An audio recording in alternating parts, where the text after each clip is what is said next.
आज का जो टॉपिक है वो है ब्रांचेज ऑफ इकोलॉजी, यानी पारिस्थितिकी शाखाएं। पारिस्थितिकी की शाखाएं या शाखाओं से मतलब ये है कि इकोलॉजी तो हमने जैसे देखा कि पादप, जंतु और वातावरण के बीच का क्या था, इंटरेक्शन था।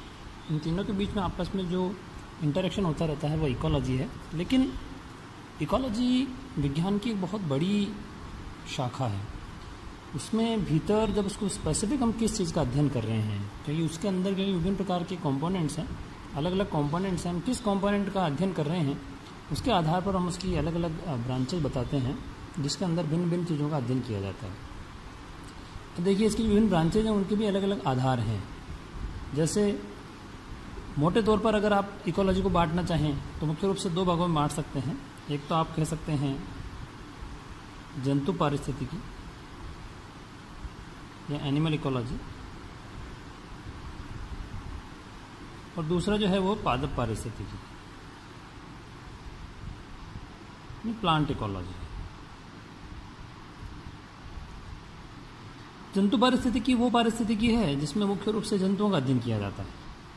एनिमल्स हैं, उन एनिमल्स की जो पारिस्थितिकी का अध्ययन किया जाता है मुख्य रूप से। हालांकि इकोलॉजी को हम केवल एक जीव से जोड़ के नहीं देख सकते हैं, लेकिन फिर भी उस जीव विशेष को केंद्र में रखकर अगर पारिस्थितिकी का अध्ययन किया जाता है तो उसे कहते हैं जंतु पारिस्थितिकी।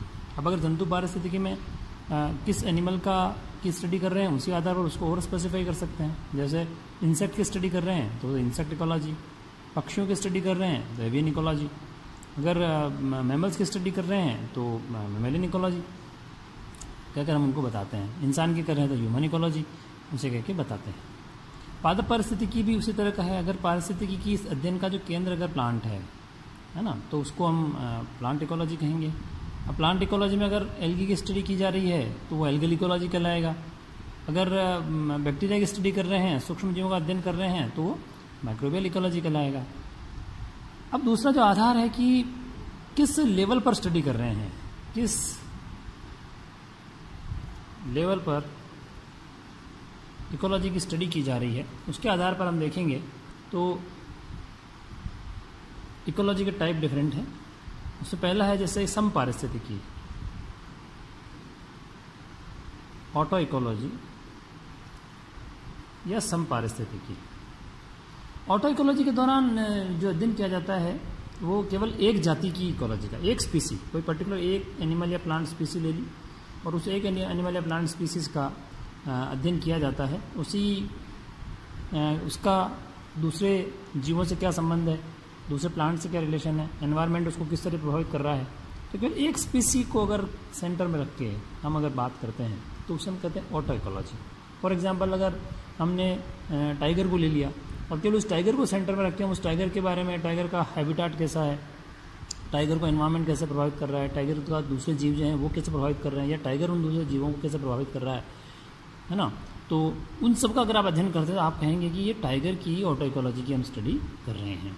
दूसरा जो है उसे हम कहते हैं सम पारिस्थितिकी, सॉरी ऑटो इकोलॉजी को तो स्व पारिस्थितिकी, और ये है सम पारिस्थितिकी, सिन इकोलॉजी। सम पारिस्थितिकी जो है उसके अंदर किसी एक जाति की स्टडी नहीं करके पूरी कम्युनिटी की स्टडी करते हैं, पूरे इकोसिस्टम की स्टडी करते हैं।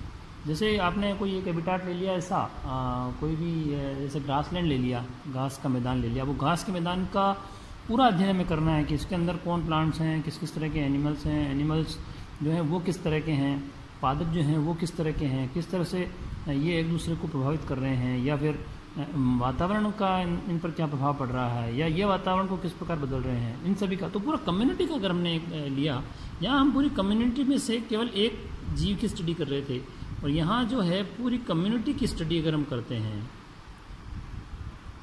इकोलॉजी की, पूरी कम्युनिटी की इकोलॉजी की आप स्टडी करते हैं, पूरे इकोसिस्टम की इकोलॉजी की अगर आप स्टडी करते हैं तो उसको सिन इकोलॉजी कहकर बताते हैं। यहाँ सिंगल एक एनिमल है, सिंगल स्पीसी है, उसकी स्टडी हम कर रहे हैं।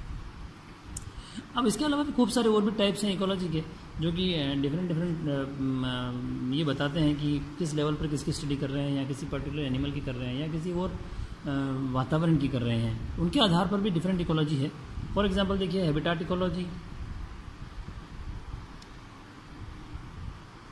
आवास इकोलॉजी, आवास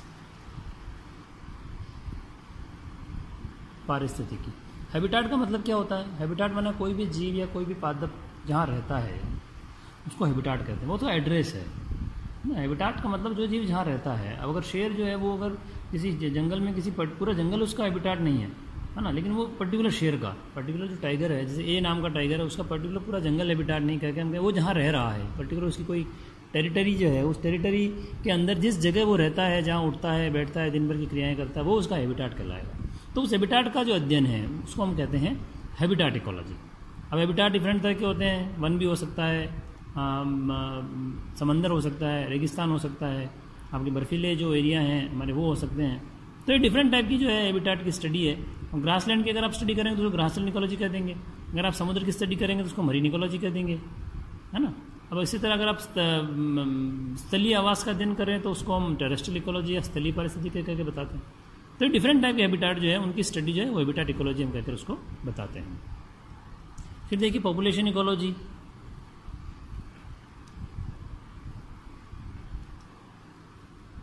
जनसंख्या पारिस्थितिकी, या इसको आप समष्टि पारिस्थितिकी भी कहते हैं। समष्टि पारिस्थितिकी क्या है? समष्टि पारिस्थितिकी का मतलब है कि एक ही जाति के जीवों का जो पॉपुलेशन है, समूह है ना, उसकी स्टडी करना। किसी एक ही जाति के जीवों का जो एक्यूमुलेशन है जो कि कहीं रह रहे हैं, उनकी क्या इकोलॉजी है। इकोलॉजी का मतलब हमेशा हमको ये लगाना है कि वो किस तरह से दूसरे जीवों को प्रभावित कर रहे हैं, वो किस तरह से वातावरण को प्रभावित कर रहे हैं, है ना। उनका अध्ययन जो है वो पॉपुलेशन इकोलॉजी कहलाता है। स्पेस इकोलॉजी, स्पेस इकोलॉजी का मतलब है कि अंतरिक्ष जो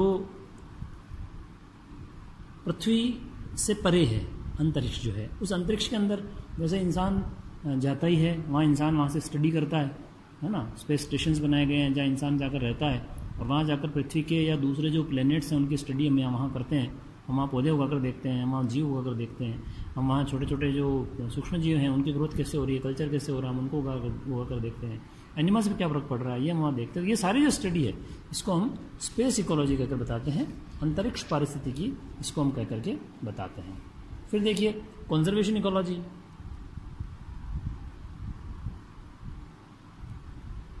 कंजर्वेशन इकोलॉजी का क्या मतलब हुआ? संरक्षण पारिस्थितिकी। कंजर्वेशन का मतलब होता है कि किन्हीं भी नेचुरल रिसोर्सेज का, चाहे वो एनिमल्स हों, प्लांट्स हों या दूसरे कुछ भी हो, मिनरल्स हों, है ना, उनका इस तरह से यूज़ करना कि वो हमारे भी काम आ जाए और बाद में भी काम आ जाए। सतत विकास जो है ना, वो सतत विकास के तरह का संरक्षण है। संरक्षण प्रकार का मैनेजमेंट है कि हम उनको यूज़ इस तरह करें कि उनकी नंबर बना रहे, वो यूज़ भी आ जाए और आगे तक भी वो सस्टेन करते हैं। अब इस तरह की अगर पारिस्थितिकी का अध्ययन करते हैं, जिस ऐसी पारिस्थितिकी जिनके अंदर हम इनके डिफरेंट एस्पेक्ट का अध्ययन करते हैं, तो उसको हम कंजर्वेशन इकोलॉजी कह करके बताते हैं। फिर एग्रीकल्चर इकोलॉजी यानी कृषि पारिस्थितिकी, जितने भी फार्म लैंड है जहाँ खेती होती है ना, तो उनके अंदर किस तरह के खेत हैं, मिट्टी कैसी है, वातावरण पर क्या उनका प्रभाव पड़ रहा है, या वातावरण से वो किस तरह से प्रभावित हो रहे हैं, है ना, और कौन सी फसल उग रही है, उनके सारे का अध्ययन जो है, मतलब एग्रीकल्चर के जितने भी एस्पेक्ट हैं वो सारे एस्पेक्ट का अध्ययन जो है एग्रीकल्चर इकोलॉजी कहते हैं। वो भी हमारा एक तरफ से एक इकोसिस्टम हो गया जिसको हम एग्रीकल्चर इकोसिस्टम कहते हैं, जहाँ एक क्लियर कट जो है वहाँ नज़र आता है हमको कि एक पारिस्थितिकी संरचना है, पारितंत्र है। तो एग्रीकल्चर के डिफरेंट एस्पेक्ट का अध्ययन जो है वो एग्रीकल्चर इकोलॉजी हम उसे कह के बताते हैं। फिर है पैलियो इकोलॉजी,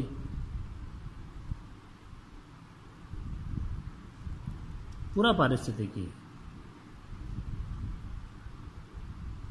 पूरा पारिस्थितिकी का मतलब है कि जो जीवाश्म हमको मिलते हैं विभिन्न स्थानों पर, जब खुदाई की जाती है या पुराने जब प्राचीन इतिहास का अध्ययन करते हैं, तो अनेक जगह पर जो हमें जीवों के या पेड़ पौधों के जो इम्प्रिंट्स मिलते हैं चट्टानों पर, मिट्टी पर, है ना, जिससे उस समय के जीवों का अंदाज लगाते हैं कि हाँ ये जीव इस समय ऐसे रहे होंगे, या पृथ्वी में जिस स्तर पे वो मिले हैं उतने ही पुराने होंगे, है ना। कार्बन डेटिंग वगैरह जो सारा है उसको हम फॉसिल बोलते हैं।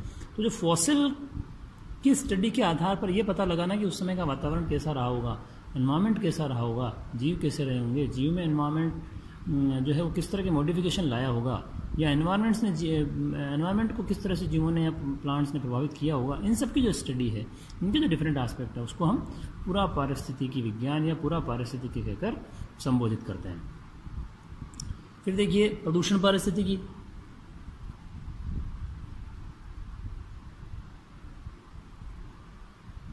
प्रदूषण पारिस्थितिकी का मतलब पॉल्यूशन इकोलॉजी, मतलब डिफरेंट एस्पेक्ट्स ऑफ पॉल्यूशन, विभिन्न प्रकार के प्रदूषण, उनके विभिन्न जो एस्पेक्ट हैं, कैसे प्रदूषण होता है, उनके क्या इफेक्ट है, एनवायरनमेंट पे उसका क्या इफेक्ट हो रहा है, या वो एनवायरनमेंट किस तरह से प्रदूषण को प्रभावित कर रहा है, प्रदूषण की दर को प्रभावित कर रहा है, जीवों को प्रभावित कर रहा है, उन सारी की स्टडी प्रदूषण पारिस्थितिकी। मतलब जो भी यहाँ ये जितने भी नाम ये लिए गए हैं, डिफरेंट जो ब्रांचेज हैं, इन ब्रांचेज में इन चीज़ों के डिफरेंट एस्पेक्ट, हैबिटाट इकोलॉजी में हैबिटाट के डिफरेंट एस्पेक्ट है ना, पॉपुलेशन इकोलॉजी में पॉपुलेशन के डिफरेंट एस्पेक्ट, स्पेस इकोलॉजी में स्पेस के डिफरेंट एस्पेक्ट, कंजर्वेशन इकोलॉजी के अंदर कंजर्वेशन के डिफरेंट एस्पेक्ट, एग्रीकल्चर इकोलॉजी में एग्रीकल्चर के डिफरेंट एस्पेक्ट्स, पैलियो इकोलॉजी में पैलियो इकोलॉजी जो फॉसिल्स हैं उन फॉसिल्स के डिफरेंट एस्पेक्ट्स, और पॉल्यूशन इकोलॉजी में पॉल्यूशन के डिफरेंट एस्पेक्ट, इन सब की स्टडी इकोलॉजी को आधार रखते हुए वो हम करते हैं। अब इसके अलावा कुछ और भी शाखाएं इकोलॉजी की हैं, उदाहरण के लिए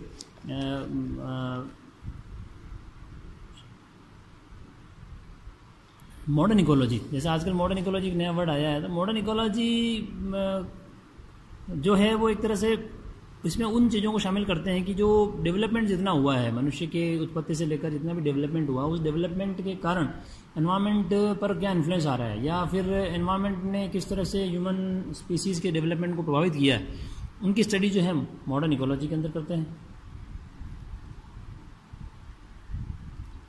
अप्लाइड इकोलॉजी, अनुप्रयुक्त पारिस्थितिकी। अनुप्रयुक्त पारिस्थितिकी जो है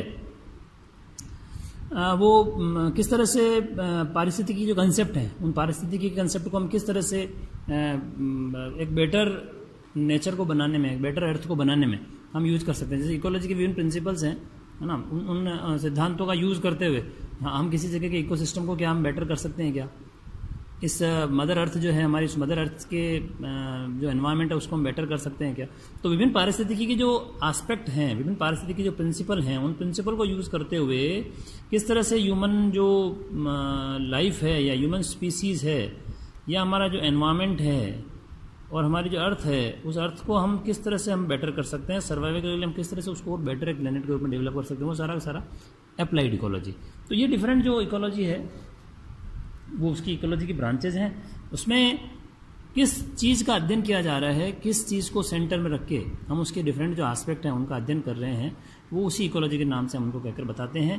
लेकिन अल्टीमेटली इकोलॉजी जो है वो ये देखिए interaction of plants, animals and environment, किस तरह से प्लांट एनिमल को प्रभावित कर रहे हैं, एनिमल एनवायरनमेंट को प्रभावित कर रहे हैं, प्लांट एनिमल एनवायरनमेंट को प्रभावित कर रहे हैं, या एनिमल जो है वो प्लांट को प्रभावित कर रहे हैं, इनका सबका इंटरेक्शन जो है, अंतरक्रिया जो है वो इकोलॉजी कहलाती है। ये उसके डिफरेंट, उसी के डिफरेंट एस्पेक्ट की स्टडी जो है वो इकोलॉजी कहलाती है।